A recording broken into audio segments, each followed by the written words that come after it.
Bah écoute, je te remercie pour cette question-là, qui était la sixième, je crois. Et donc, bah, on en arrive à la dernière question.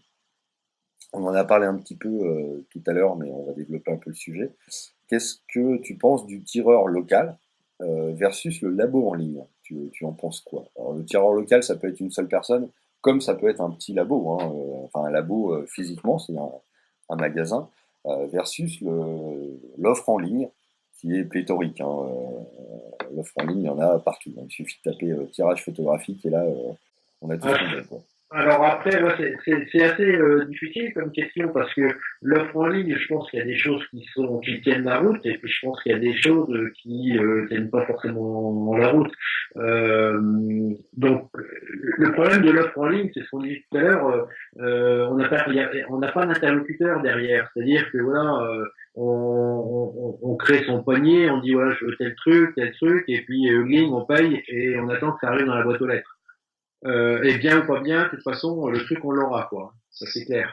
Donc, à la différence de nous, petite structure ou labo, qu'on peut appeler, hein, j'ai aussi une interface de vente en ligne, hein, mais bon, voilà, je rentre pas dans ces systèmes complètement automatiques. Et donc cette interface là où les gens voilà peuvent m'appeler et puis envoyer un mail, avoir des réponses, etc. Euh, pour moi, alors je vais pas donner de nom, mais bon il y a des labos qui font des tirages en ligne qui sont pas chers du tout. Mhm. Ça vaut ce que ça vaut. Si c'est très bien préparé par quelqu'un qui connaît très bien, ça peut être pas mal, mais ça peut vite être la cata. Moi, ce que je retiens, c'est que effectivement, aujourd'hui, notamment dans le domaine de la photo animalière, je veux dire, les gens ont du matériel qui coûte très très cher, quoi. C'est pas rare de voir des boîtiers pro, des 400, 500 mm, 600 mm, bref, pour faire de la photo animalière, il y a pratiquement 20 000 euros sur la table. Et les gens veulent pas mettre 1000 euros dans une expo pour montrer leur travail de manière qualitative.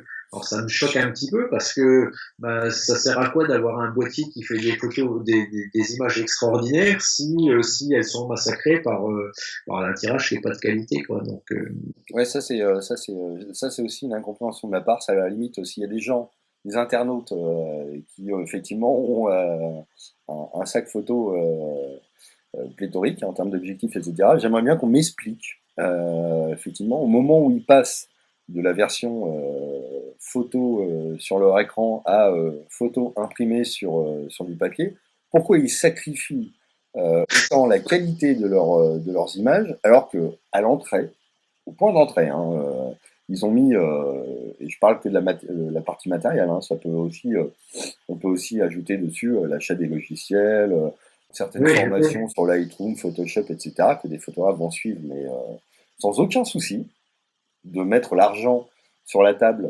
pour apprendre finalement la partie faire de la photo.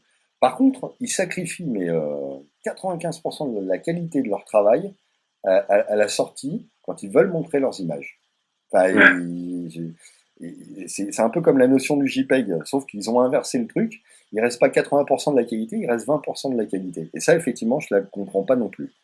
Oui, alors bon, c'est vrai qu'acheter un boîtier pro haut de gamme, on a les images à 100%, c'est parfait, machin, on les met sur Facebook, Facebook qui bouffe 80% de la qualité. Et puis au moment de les sortir et faire du grand format pour les montrer, en fait, les photos, c'est quand même fait pour être montré. Hein. Je pense que, bon, à part si, voilà, je n'ai pas trop l'intérêt de tout garder pour soi et de les regarder que à l'ordi chez soi. Donc le but final, c'est quand même de les montrer, les images. Et voilà, et de sauter cette étape voilà, qui permettrait de rendre toute la qualité du matos qu'on a acheté, quoi. Mhm. Ouais, c'est comme si, effectivement, montrer, c'était une obligation, mais finalement, je veux pas mettre les moyens dedans parce que c'est pas ça qui va me permettre de faire de la photographie. Et c'est effectivement, en fait, je pense que les gens, enfin, une partie des gens qui passent de l'écran à l'impression considèrent l'impression comme exporter une photo sur Facebook ou sur Flickr ou sur 500px, enfin sur toutes les plateformes numériques, ils le mettent au même niveau sans prendre en considération que c'est pas du tout la même chose, quoi. Enfin, moi, c'est ce que je dis sur mon blog à travers l'échange avec le public. Et d'ailleurs, je pense qu'un photographe qui passe le cap du tout numérique, quand je dis tout numérique, c'est y compris la partie montrer ses photos à travers les plateformes numériques et une partie physique, quand il le fait une fois, il s'aperçoit qu'il ait fait une erreur ou pas d'erreur sur le, sur l'investissement. L'investissement, ça peut être le budget, ça peut être le temps, ça peut être l'énergie.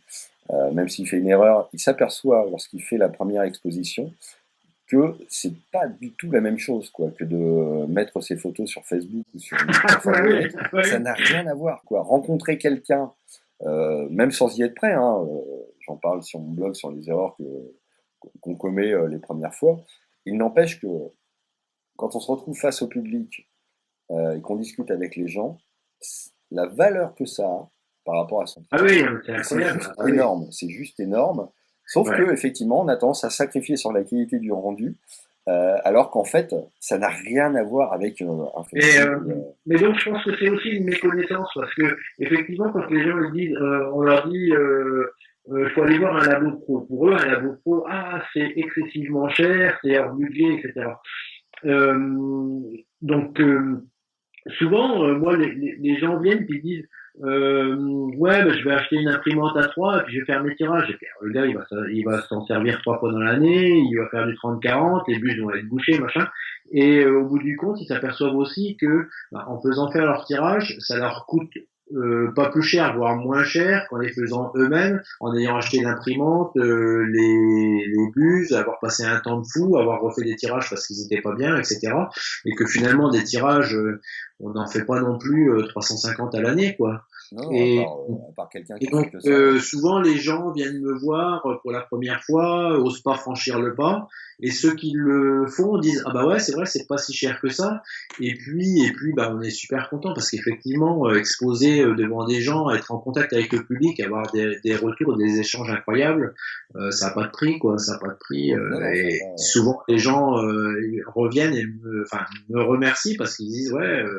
Voilà, on a de la qualité et c'est juste incroyable, quoi. Oui, non, mais je pense que moi, je sais que c'est quelque chose que j'ai réglé dans mes premières années photographiques, où j'avais commencé à étudier la possibilité effectivement de tout faire moi-même, d'acheter l'imprimante, enfin, et j'ai vite arrêté. Hein. J'ai vite arrêté parce que j'ai considéré que ces deux métiers séparés. Alors effectivement, maintenant, on s'aperçoit que le photographe fait beaucoup de choses. Hein, c'est-à-dire qu'il fait la photo, il fait du Photoshop, il fait du Lightroom. Il peut être amené à faire aussi la partie tirage. Et des fois avec des aberrations. Hein. J'ai croisé des photographes qui passaient plusieurs jours sur une ou deux ou trois images. Et là, tu te dis, mais enfin, il y a un moment, c'est plus mon job, quoi. Et quand j'ai regardé déjà l'investissement en termes de matériel est déjà importante, je me suis dit, non, c'est bon, acheter un traceur et l'utilisation que je vais en avoir, est-ce que vraiment, c'est impératif, quoi. Et, euh, et, et je considère que ça soit effectivement à distance.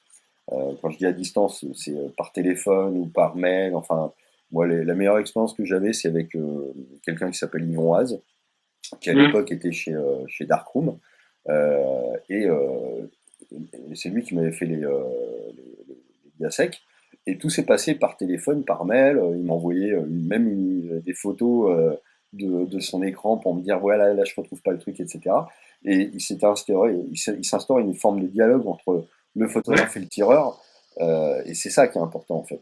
C'est ça qui est important, que ça soit à côté. Mais moi je conseille vraiment aux primo-exposants d'aller dans leur labo ou leur photographe de quartier pour avoir une première expérience et puis être à côté pour leur première expo, même sur des papiers qui sont pas forcément des papiers fine art, ça permet de voir et de discuter en fait avec quelqu'un qui va vous orienter en fait vers une première expérience de tirage, quoi. Mais sinon, je te rejoins là-dessus. Enfin, si le photographe s'occupe de la partie tirage, là, c'est un autre monde, quoi. Enfin, là, moi, je me rappelle d'une discussion à trois lorsqu'on faisait les échappées belles avec Yvon sur le Gamut. J'ai décroché à 5 heures du matin, j'ai été me coucher parce que le lendemain, il fallait que j'ouvre la galerie. Ça faisait déjà un certain temps que j'étais perdu. Hein, donc, et je pense qu'il y a des fondamentaux à connaître, des fondamentaux, mais il n'y a pas besoin de tout savoir. Quoi. Sauf si on veut devenir tireur. Là, Oui, oui, voilà. bon, en tout cas, écoute, je te remercie pour cette discussion très vivante. Merci, merci beaucoup.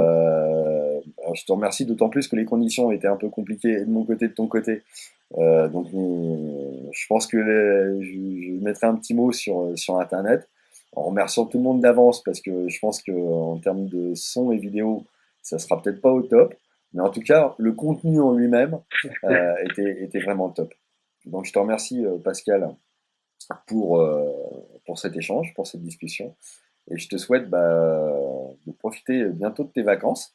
Et, Oui, merci. et je Je te vais tiens pouvoir au aller voler courant. en Bretagne. Tu vas en Bretagne? Oui, on va voler en Bretagne. Je te souhaite alors plein de belles photos pendant tes vols et de bien en profiter. Merci beaucoup. Merci.